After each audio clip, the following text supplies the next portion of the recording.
हाँ जी, नमस्कार आप सभी का स्वागत है अपने इस YouTube चैनल एडुरोही पर। मैं आपका अपना विजय भारत आप सभी का स्वागत करता हूं। जैसे कि आपको पता है, हम डेली करंट अफेयर्स एनालिसिस किया करते हैं विद एमसीक्यूज। आज 6 अप्रैल के दिन आप सभी का करंट अफेयर्स की इस सुप्रभात सीरीज में स्वागत है।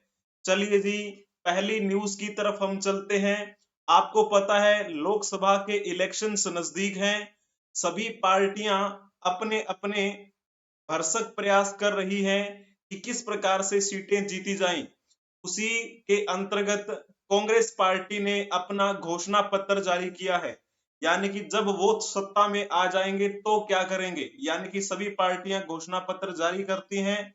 कांग्रेस ने भी अपना ये मैनिफेस्टो जारी किया है और इस अपने मैनिफेस्टो में कांग्रेस ने सपोर्ट किया है सेम सेक्स यूनियन को, यानी कि जो समलैंगिक जोड़े होते हैं उनका समर्थन किया है, उनकी शादियां हो ऐसा समर्थन किया है। लेकिन जब हम बात करते हैं पिछले साल की, जब सुप्रीम कोर्ट में ये मुद्दा गया था सेम सेक्स मैरिज को लेकर, यानी कि समलैंगिक विवाह को लेकर, जब ये सुप्रीम कोर्ट में मुद्दा गया था तब ये पार्टी चुप रही थी। लेकिन अभी इन्होंने अपने मैनिफेस्टो में ये कहा है कि वो इसका समर्थन करते हैं।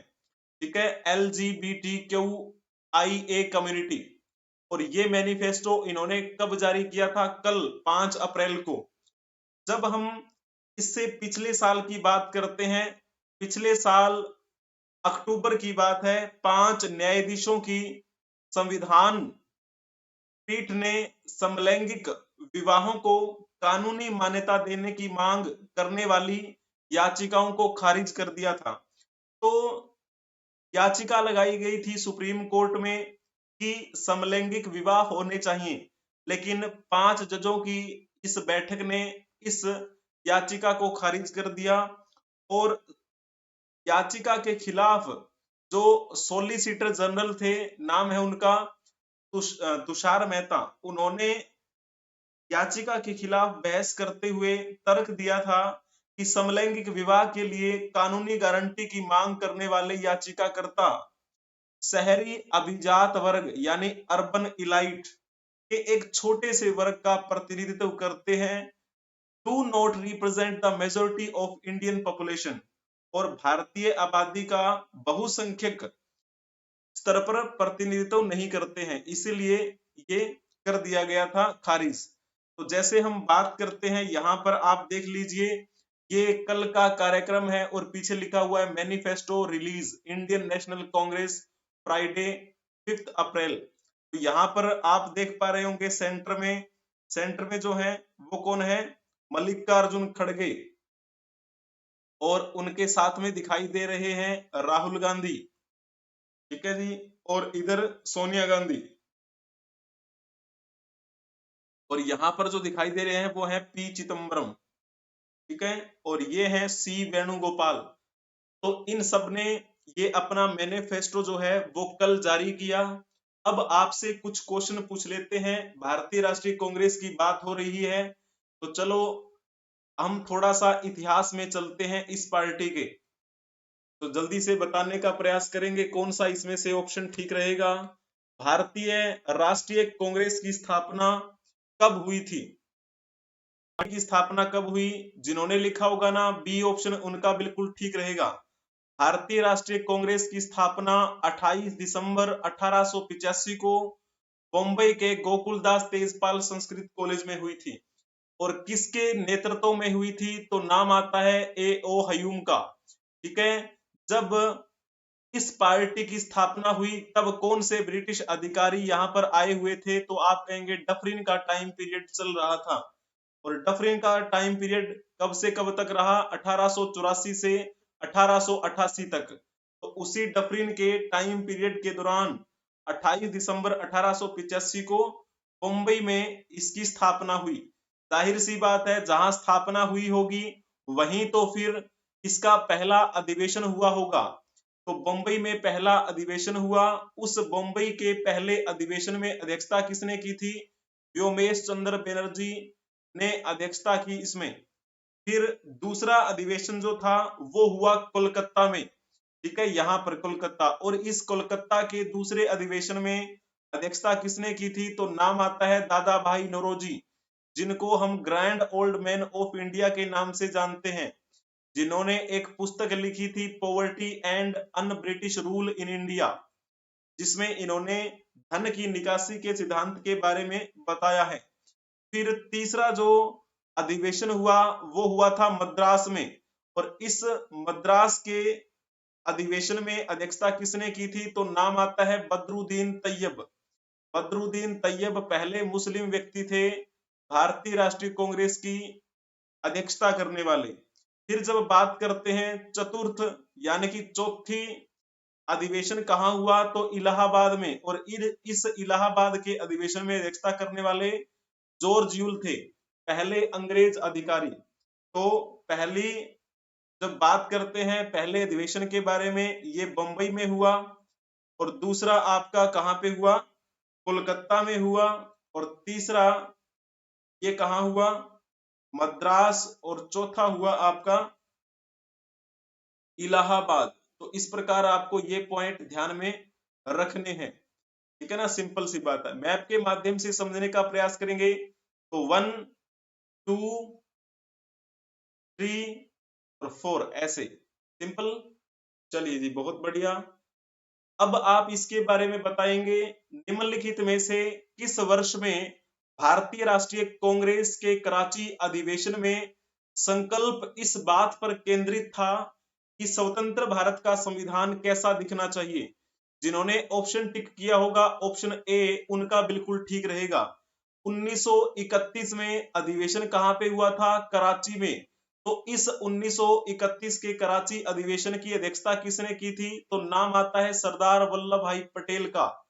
सरदार वल्लभ भाई पटेल के नेतृत्व में हो रहे 1931 के अधिवेशन में इस बात पर ध्यान दिया गया कि हमारा संविधान कैसा होगा, ठीक है। और इसी 1931 के कराची अधिवेशन में मौलिक अधिकारों की मांग उठाई गई, मौलिक अधिकार।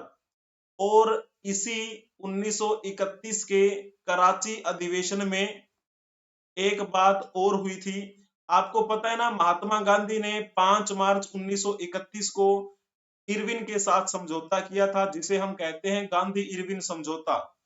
उस गांधी इरविन समझौते को मंजूरी मिली थी इस 1931 के अधिवेशन में, गांधी इरविन समझौते को मंजूरी मिली। आपको पता है फिर इस समझौते के तहत क्या हुआ था? महात्मा गांधी द्वितीय गोलमेज सम्मेलन में हिस्सा लेने के लिए गए, और इन्होंने क्या किया? अपना सविनय अवज्ञा आंदोलन एक बार के लिए स्थगित कर दिया था, ठीक है।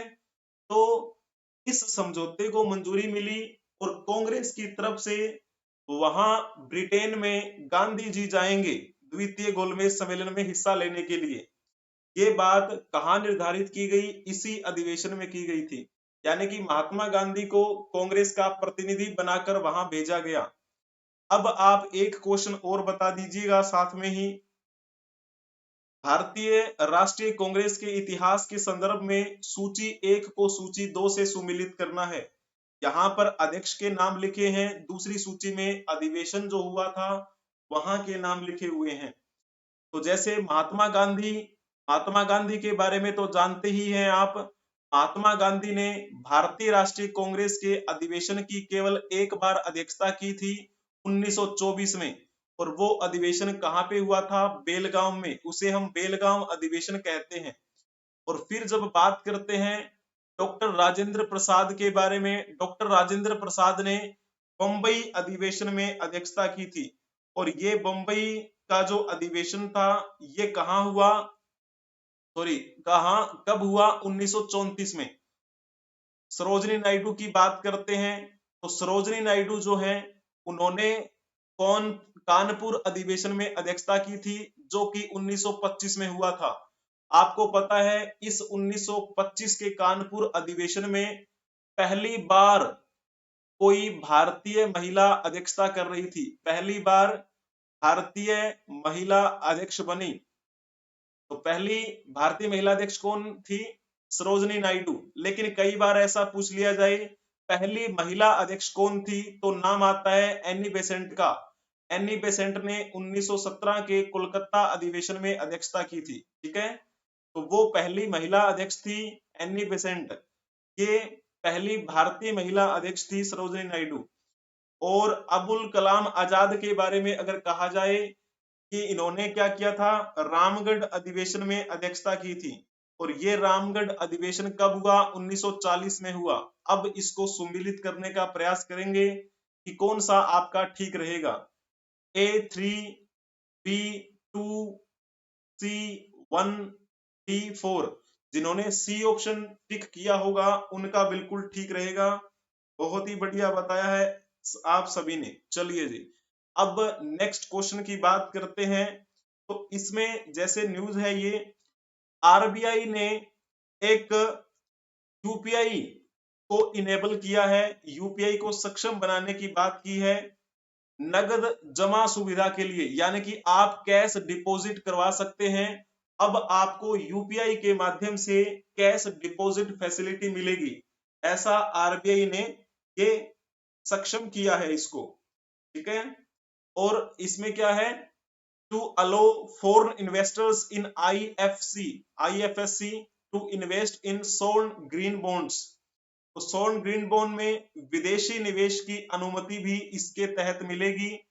गवर्नर ने कहा कि नगद जमा सुविधा के लिए यूपीआई को इनेबल करने पर परिचालन निर्देश शीघ्र ही जारी कर दिए जाएंगे, will be issued shortly considering the popularity and convenience of UPI. आपको पता है यूपीआई के चर्चे बहुत हैं, यूपीआई की लोकप्रियता और सुविधा अच्छी है। तो भारतीय रिजर्व बैंक यानी आरबीआई ने नगद जमा सुविधा यानी कि कैश डिपॉजिट फैसिलिटी के लिए यूपीआई को इनेबल करने का प्रस्ताव जारी किया है। वर्तमान में आरबीआई के गवर्नर कौन है, शक्तिकांत दास। ठीक है, उन्होंने ये अपनी स्टेटमेंट दी है। इसके तहत तो विकासात्मक और नियामक नीतियों पर इन्होंने ये बयान देते हुए कहा था, डेवलपमेंट एंड रेगुलेटरी पॉलिसीज से रिलेटेड ये इन्होंने स्टेटमेंट दी है। ठीक है ना, तो यूपीआई को इनेबल किया जाएगा। तो ये कुछ पॉइंट्स हैं जो आपको ध्यान में रखने हैं। चलो जी, अब हम इनके बारे में देख लीजिए। ये है आपके शक्तिकांत दास। शक्तिकांत दास जो वर्तमान में आरबीआई के गवर्नर हैं। आरबीआई की बात चली है तो आरबीआई के बारे में आप बता दीजिए। RBI reserve bank of India, Hindi में कहते हैं इसे भारतीय रिजर्व बैंक।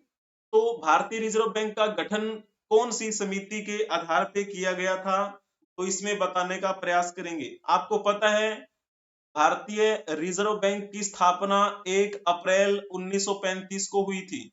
आपको जब 1 अप्रैल की क्लास में मैंने बताया भी था। ठीक है, तो 1 अप्रैल 1935 को स्थापना हुई और इसका वर्तमान में मुख्यालय कहां पर है, तो आप बोलेंगे वर्तमान में मुख्यालय मुंबई में है। पहले मुख्यालय कोलकाता में हुआ करता था, लेकिन 1937 में ये मुख्य कार्यालय बदलकर मुंबई कर दिया गया। ठीक है, हालांकि मूल रूप से निजी तौर पर स्वामित्व इसका क्या था 1949 के आसपास में, और बाद में ये 1949 के बाद सरकारी बन गया, यानी कि सरकारी अधिकार क्षेत्र में आ गया। किसी भी देश की बात करते हो हम, तो हर देश का क्या होता है, एक सेंट्रल बैंक होता है, एक केंद्रीय बैंक होता है जो पूरे देश के बैंकों को नियंत्रित करता है। उसी प्रकार हमारे यहाँ पर केंद्रीय बैंक कौन सा है, आरबीआई, जो पूरे बैंकों को नियंत्रित करता है। इस भारतीय रिजर्व बैंक यानी कि आरबीआई की स्थापना हिल्टन यंग कमीशन के सिफारिशों के आधार पे इस सिफारिशों के आधार पे हुई थी। अब जब बात करते हैं हम हिल्टन यंग कमीशन की, तो ये कब लाया गया था, ये 1939 के आसपास की बात है और ये मुद्रा से संबंधित था। तो हिल्टन यंग कमीशन जब लाया गया था तब कौन सा ब्रिटिश अधिकारी था यहाँ पर, तो आप कहेंगे उस समय लॉर्ड लिनलिथगो का टाइम पीरियड चल रहा था। और लिनलिथगो का टाइम पीरियड कब से कब तक रहा? 1936 से 1944 तक रहा यहाँ पर लिनलिथगो भारत का वाइसराय बनकर। जब हम बात करते हैं मैन्सफील्ड कमीशन की, मैन्सफील्ड कमीशन 1886 में लाया गया था। ये भी मुद्रा से संबंधित था। जब ये कमीशन लाया गया तब कौन सा ब्रिटिश अधिकारी था? यहाँ पर आप कहेंगे डफरिन का समय चल रहा था। और डफरिन कब से कब तक रहा? 1884 से 1888 तक रहा डफरिन।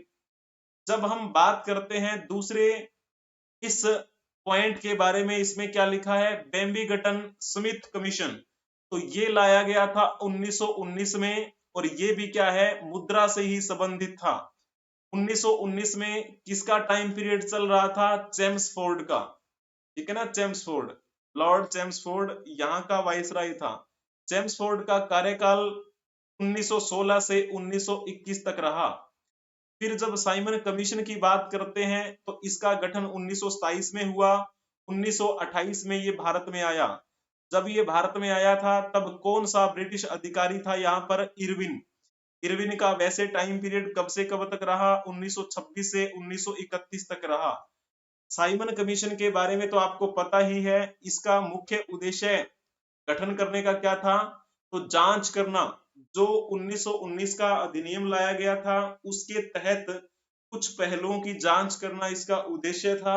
इसमें 7 लोग थे, सातों के सातों ही अंग्रेज थे। अब जांच करने आ रहे हैं भारत में, भारतीय किसी व्यक्ति को लिया नहीं है, तो कैसे ये निष्पक्ष रूप से जांच कर सकते थे? तो सभी भारतीयों ने इनका विरोध किया। जब विरोध किया तो साइमन गो बैक के नारे भी लगाए गए, और मुख्य भूमिका निभा रहे थे कौन? लाला लाजपत राय विरोध में। तो फिर जब अंग्रेजों ने उस विद्रोह को दबाने के लिए लाठियां बरसाई, तो फिर लाला लाजपत राय जो थे उनके सर पर भी लाठियां लगी और उनकी छाती पर भी लाठियां लगी, और परिणाम स्वरूप उनकी मृत्यु हो गई थी। ठीक है, अब आप इनके बारे में बताने का प्रयास करेंगे। एकमात्र ऐसे प्रधानमंत्री जिन्होंने भारतीय रिजर्व बैंक के गवर्नर के रूप में काम किया, तो इसमें कौन सा ऑप्शन ठीक रहेगा? आप बताने का प्रयास करेंगे कौन से थे वो। तो जिन्होंने इसमें लिखा होगा ना डॉक्टर मनमोहन सिंह, उनका बिल्कुल ठीक रहेगा, बहुत ही बढ़िया।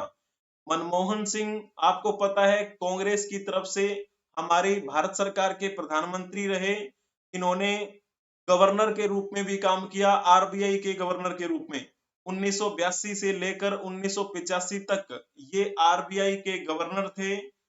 जब हम बात करते हैं इनके प्रधानमंत्री बनने के बारे में, तो प्रधानमंत्री कब बने थे ये? 2004 में। और कब तक रहे? 2014 तक ये रहे थे। ठीक है, उसके बाद में फिर आपको पता है 2014 में नरेंद्र मोदी आ गए, 2019 में भी मोदी रहे, और अब देखते हैं 2024 का ये लोकसभा का चुनाव होने वाला है, क्या रिजल्ट रहता है तो वो हम जानेंगे। ठीक है ना।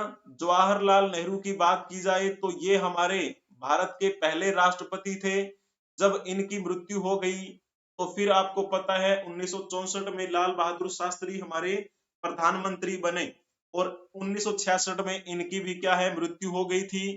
प्रसिद्ध एक समझौता जिसे हम ताशकंद समझौता कहते हैं, वो किसके समय की बात है? लाल बहादुर शास्त्री जी के समय की बात है।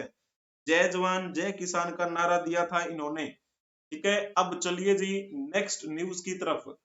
निर्वाचन आयोग ने 2024 के लोकसभा चुनावों में मतदाताओं की संख्या बढ़ाने के लिए पहली बार चुनिंदा जिलों के निगम आयुक्तों, जिला चुनाव अधिकारियों के साथ मतदान में कम सहभागिता पर सम्मेलन आयोजित किया।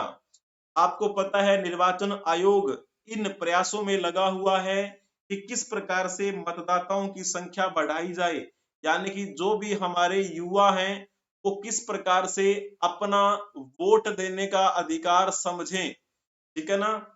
लक्षित कार्यों के लिए 266 शहरी और ग्रामीण संसदीय क्षेत्रों के लिए ये टर्न आउट कमल योजना तैयार की गई है, अमल योजना सॉरी।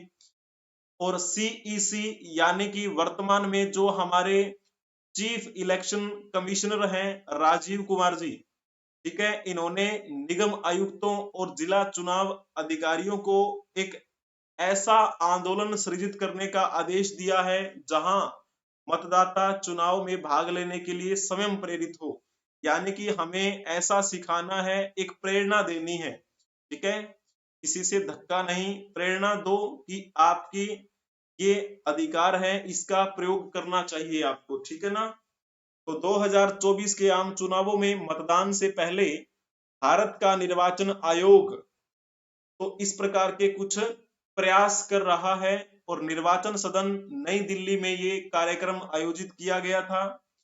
ठीक है, तो वर्तमान में अगर बात करें, हमारे मुख्य चुनाव आयुक्त कौन है? श्री राजीव कुमार, और इन्होंने अध्यक्षता की थी इस सम्मेलन की। इनके साथ इस सम्मेलन में दो चुनाव आयुक्त भी रहे, ज्ञानेश कुमार जी और सुखबीर सिंह संधू जी। ठीक है, तो उन्होंने फिर इस अवसर पर मतदाताओं की उदासीनता पर एक पुस्तक का विमोचन भी किया। ठीक है, तो आपको यहाँ पर एक फोटो भी दिखा देते हैं। तो उस ये देखिए, यहाँ पर ये विमोचन कर रहे हैं उस पुस्तक का। मुख्य मकसद क्या है? ये दिखाना कि जो मतदाता हैं वो कितने उदासीन हैं अपने अधिकारों को लेकर। ठीक है, तो 2019 के चुनावों के बारे में कुछ बात इन्होंने बताई है कि कितना परसेंट था यहाँ पर। ठीक है ना, लगभग राष्ट्रीय औसत 67.40% से भी कम था वोटिंग में। ठीक है, तो ये कुछ पॉइंट्स जो हैं वो आपको ध्यान में रखने हैं। इस वीडियो को स्टॉप करके भी आप पढ़ सकते हैं। और अब इन्होंने क्या है, कुछ नए निर्देश जारी किए हैं। आवश्यक चुनाव संदेशों से सुसज्जित सार्वजनिक परिवहन, स्वच्छता वाहन चलाना।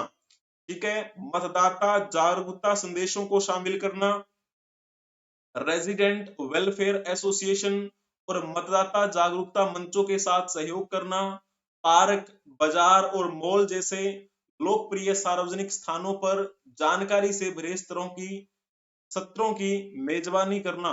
ठीक है, यानी कि एक मुख्य मकसद यही है कि मतदाताओं को जागरूक करना है। उनकी रुचि कैसे जगाई जाए? तो मैराथन का इंतजाम किया जा सकता है, वॉकाथन, साइक्लोथन, या फिर कोई ऐसे आकर्षक कार्यक्रम आयोजित किए जा सकते हैं।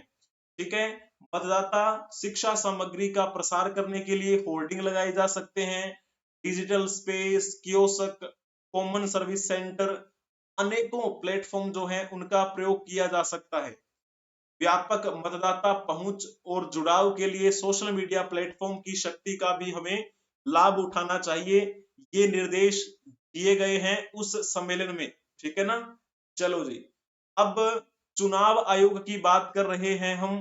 ठीक है, यानी कि निर्वाचन आयोग बोल दीजिए या चुनाव आयोग बोल दीजिए। तो भारतीय संविधान का कौन सा अनुच्छेद चुनाव आयोग का प्रावधान करता है?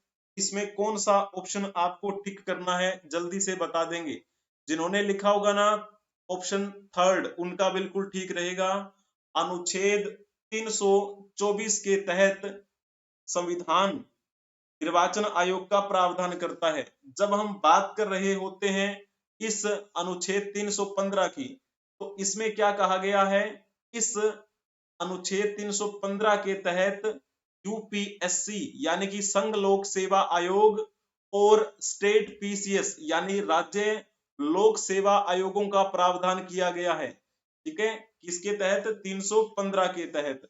और जब हम बात करते हैं 103 के तहत क्या है, तो 103 में ये कहा गया है कि राष्ट्रपति लोकसभा सदस्यों की निर्भरताओं से संबंधित किसी भी प्रश्न पर अगर निर्णय करना चाहते हैं तो उससे पहले उनको चुनाव आयोग से अनुमति लेनी होगी। ठीक है, तो ये बात कही गई है 103 में। जब हम बात करते हैं अनुच्छेद 326 की, तो इसके तहत वयस्क मताधिकार को मान्यता दी गई है। वयस्क मताधिकार यानी 18 साल से ऊपर अगर कोई व्यक्ति है तो उसके पास ये अधिकार है कि वो वोट डाल सकता है। तो इसकी जो बात है यानी कि वयस्क मताधिकार की मान्यता है वो अनुच्छेद 326 में दिखाई गई है। आप ये बता दीजिएगा, एक क्वेश्चन और है, क्या भारतीय संविधान के तहत लोक चुनावों में मतदान करना एक मूल कर्तव्य है? आप कहेंगे जी नहीं, मूल कर्तव्य नहीं है, ठीक है ना। लोक चुनावों में मतदान करना कोई भी मूल कर्तव्य नहीं है। अब जब पूछा जाए कि हमारे अभी वर्तमान में मूल कर्तव्य कितने हैं, तो इस बात का जवाब आप कमेंट में बता दीजिएगा। आपका गलत नहीं होना चाहिए, ऐसा मेरा अनुमान है। चलो जी, कमेंट में बताना इसका जवाब। अब चलते हैं हम नेक्स्ट न्यूज की तरफ। हमारे उपराष्ट्रपति श्री जगदीप धनखड़ जी ने कहा है कि समानता के मुद्दे पर भारत को इस दुनिया में किसी के उपदेश की आवश्यकता नहीं है। कुछ देशों में अभी भी महिला राष्ट्रपति नहीं बने हैं।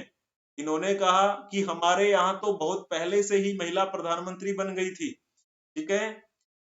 नागरिकता संशोधन अधिनियम के बारे में भी इन्होंने बात की। इन्होंने कहा कि ये नागरिकता संशोधन अधिनियम यानी कि सिटीजनशिप अमेंडमेंट एक्ट भेदभाव पूर्ण नहीं है। यह हमारे पड़ोसी देशों से सताए हुए अल्पसंख्यकों को राहत, उपचारात्मक सहायता प्रदान करता है, ठीक है। इन्होंने इस बात पर भी ध्यान दिया कि समुद्री डकैती रोधी अभियानों में हमारी नौसेना कितनी अग्रसर है और ये हमारी नौसेना की उपलब्धि है। इस पर प्रत्येक भारतीयों को गर्व होना चाहिए। उपराष्ट्रपति ने सिविल सेवकों से सेवा भाव और समानुभूति के साथ काम करने को कहा। उपराष्ट्रपति ने LBA SANAA में व्यावसायिक पाठ्यक्रम के चरण 1 के समापन पर 2023 बैच के भारतीय प्रशासनिक सेवा के प्रशिक्षु अधिकारियों को भी संबोधित किया, ठीक है। इन्होंने कहा कि आज भारत को समानता के मुद्दे पर किसी से उपदेश की आवश्यकता नहीं है। हम सदैव समानता में विश्वास करते हैं और इन्होंने सभी देशों से अपने भीतर झांकने का आह्वान करते हुए इस बात पर प्रकाश डाला कि कुछ देशों में अभी तक कोई महिला राष्ट्रपति नहीं बनी, जबकि हमारे यहाँ ब्रिटेन से भी पहले एक महिला प्रधानमंत्री बन गई थी। अन्य देशों में सर्वोच्च न्यायालय ने बिना महिला न्यायाधीश के 200 वर्ष पूरे कर लिए, लेकिन हमारे यहाँ पर महिला न्यायाधीश हैं। तो ये बातें कही हैं हमारे उपराष्ट्रपति जगदीप धनखड़ जी ने। तो अब आप इसके बारे में बताने का प्रयास करेंगे। भारतीय संविधान के रिक्त स्थान के तहत भारत का उपराष्ट्रपति राज्यसभा का पदेन सभापति होता है। जब हम बात करते हैं भारत के उपराष्ट्रपति के बारे में, तो भारत का उपराष्ट्रपति देश का दूसरा सर्वोच्च संवैधानिक पद होता है। वह 5 साल के कार्य के लिए कार्य करता है, लेकिन कार्यकाल की समाप्ति के बावजूद जब वह उत्तराधिकारी पद ग्रहण नहीं कर लेता, तब तक यह पद पर बने रहते हैं, ठीक है ना, जब तक दूसरे उपराष्ट्रपति नहीं आ जाते। तो चलो इसके बारे में बताने का प्रयास करेंगे। कौन सा आपने लिखा है? तो जिन्होंने लिखा होगा ना ऑप्शन बी, उनका बिल्कुल ठीक रहेगा। बहुत ही बढ़िया। अनुच्छेद 64 के तहत ये कहा गया है कि हमारे उपराष्ट्रपति जो हैं वही राज्यसभा के पदेन सभापति होंगे। चलो जी, अब जब बात करते हैं अनुच्छेद 63 के तहत क्या कहा गया है, तो इसमें कहा गया है कि भारत का एक उपराष्ट्रपति होगा, ठीक है। भारत का उपराष्ट्रपति होगा ही होगा, ये 63 में कहा गया है। जब हम बात करते हैं 65 में, तो जैसे मान के चलो कि हमारे उपराष्ट्रपति कहाँ काम करेंगे। जैसे राष्ट्रपति होते हैं मेन, तो पहला सर्वोच्च पद कौन होता है? संवैधानिक राष्ट्रपति का। अगर किसी कारणवश राष्ट्रपति पद पर नहीं रहते हैं, यानी राष्ट्रपति का पद अगर खाली हो जाए, तो फिर उपराष्ट्रपति वहां पर कार्य करेंगे राष्ट्रपति के रूप में। तो ये बात किसमें कही गई है? अनुच्छेद 65 के तहत कही गई है। और 66 में क्या कहा गया है? अनुच्छेद 66 में उपराष्ट्रपति के निर्वाचन के बारे में बताया गया है। उपराष्ट्रपति जी का निर्वाचन कैसे होता है, ठीक है ना। तो कैसे होता है इनका निर्वाचन? तो इनका निर्वाचन संसद के दोनों सदनों, लोकसभा राज्यसभा के सदस्यों से निर्मित एक निर्वाचन मंडल के सदस्यों द्वारा किया जाता है। ठीक है, ऐसा प्रावधान है 66 के तहत। वैसे अगर देखा जाए तो 63 से लेकर 71 तक आपको उपराष्ट्रपति के बारे में जानकारी अच्छे ढंग से मिल जाएगी, है ना। तो इस प्रकार आपको ये पॉइंट जो है वो ध्यान में रखने हैं इनसे संबंधित। ठीक है, अगर उपराष्ट्रपति अपना इस्तीफा देना चाहते हैं तो वो अपना इस्तीफा किसको देंगे? राष्ट्रपति को देंगे। ठीक है, और जिस दिन इस्तीफा स्वीकार हो गया उस दिन से फिर क्या है, इनका ये टाइम पीरियड खत्म हो जाता है और फिर इस बात के लिए ध्यान दिया जाता है दूसरे उपराष्ट्रपति कैसे यहाँ पर आए। तो जितनी भी आपकी क्लासेस आज तक हुई हैं यूट्यूब पे, सभी की पीडीएफ अवेलेबल है टेलीग्राम पे। बस आपको सर्च करना है edurohi24। ठीक है, चलिए जी, बहुत बढ़िया। आज का इतिहास, जैसे आपको पता है कोई भी दिन हो, हम जिस दिन अपनी करंट अफेयर की क्लास करते हैं उस दिन का हम इतिहास भी जानने का प्रयास करते हैं कि यानी हमारे इतिहास में इस दिन क्या हुआ होगा या क्या हुआ था। तो चलो पहली हम बात करते हैं।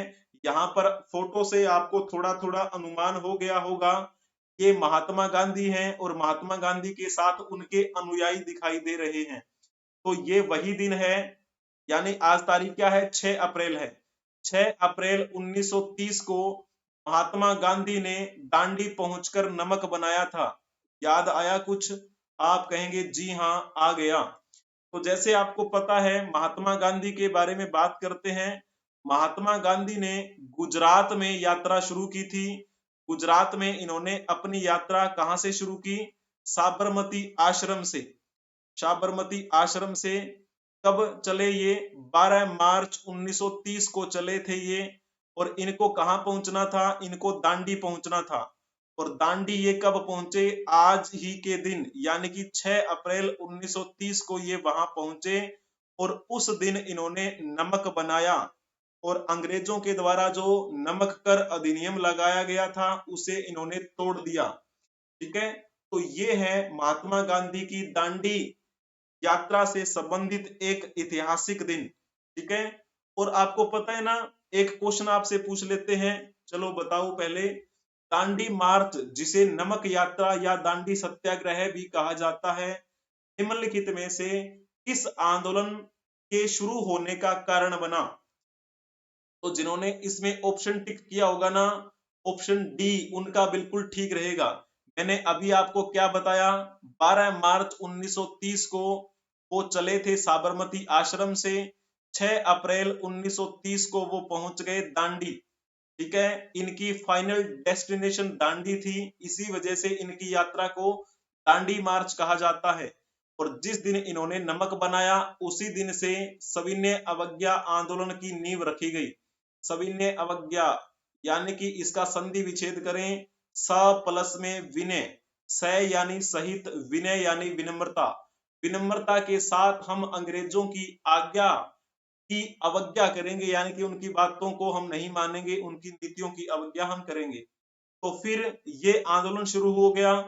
पूरे भारत में इस आंदोलन का जोर शोर हमें देखने को मिलता है और इन्हीं से प्रभावित हुए थे सी राजगोपालाचारी। उन्होंने भी क्या किया फिर? उन्होंने तमिलनाडु में यात्रा शुरू कर दी। कब? उन्होंने 13 अप्रैल को यात्रा शुरू की थी। 13 अप्रैल 1930 को वो चले थे तिरुचि से, तमिलनाडु के तिरुचि से वो चले 13 अप्रैल को, और 28 अप्रैल 1930 को वो वेदारण्यम पहुंच गए। वेदारण्यम, ठीक है ना। तो जिस प्रकार महात्मा गांधी की यात्रा दांडी मार्च कही जाती है, उस प्रकार आप सी राजगोपालाचारी की यात्रा को वेदारण्यम मार्च कह सकते हैं।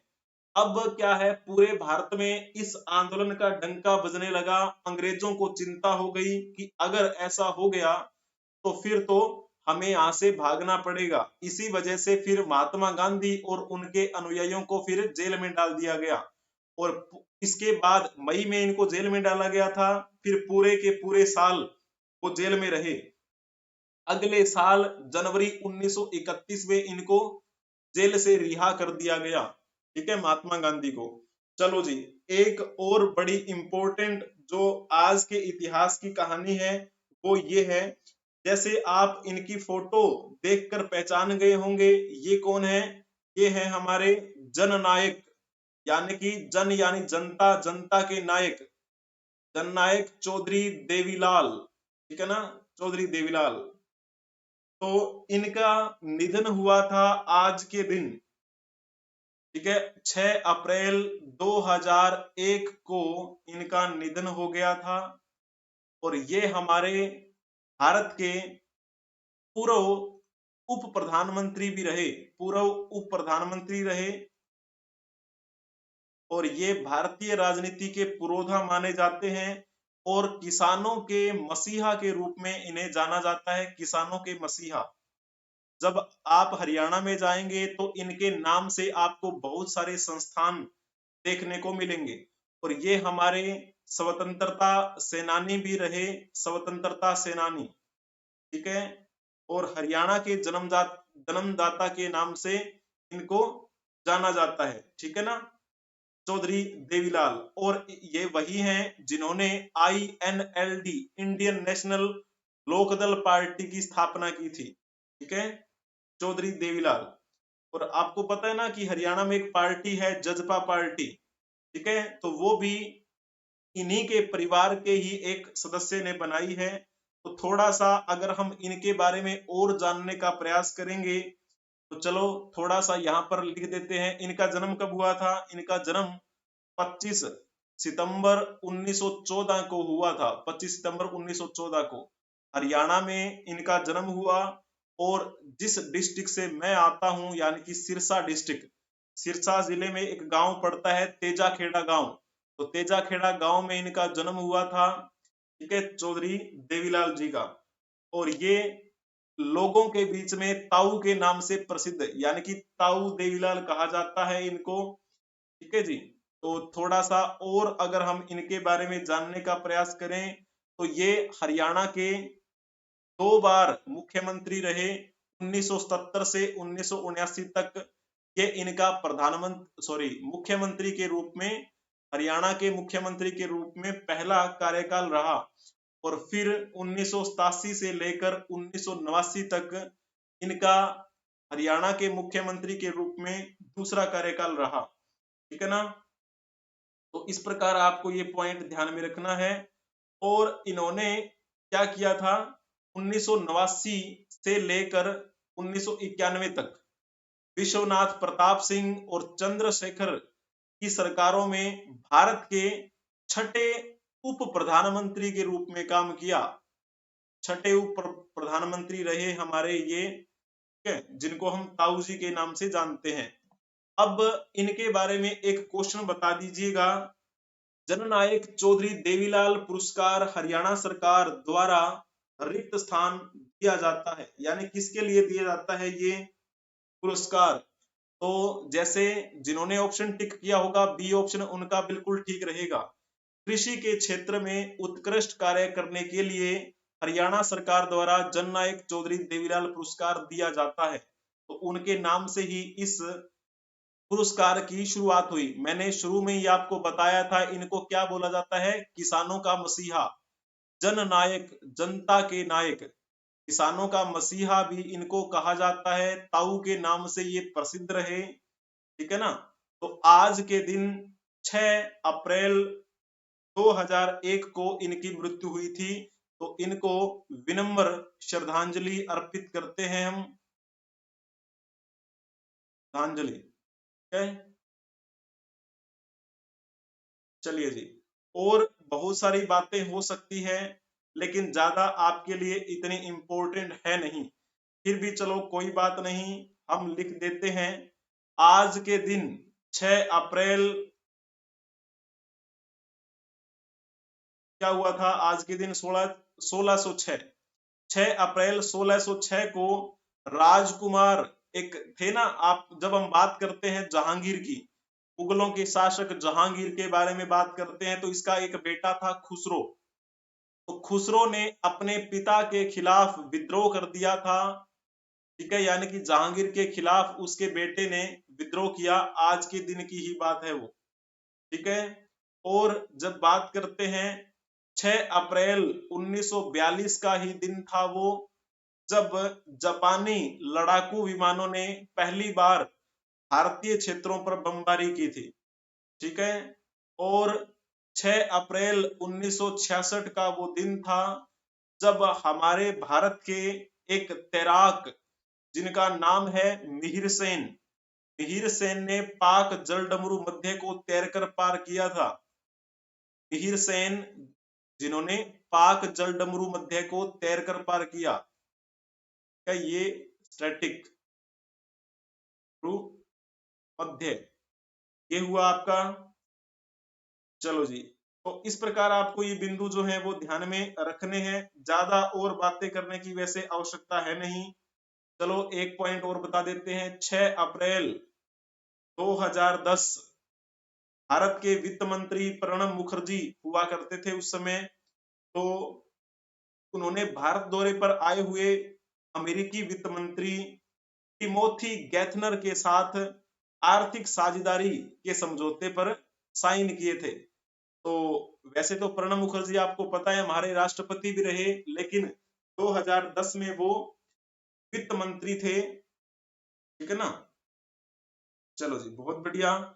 आज की कहानी हम यहीं तक रखते हैं। वीडियो अगर आपको पसंद आई है तो लाइक कर दीजिए, चैनल को सब्सक्राइब कर लीजिए और अपने दोस्तों को भी भेज दीजिए।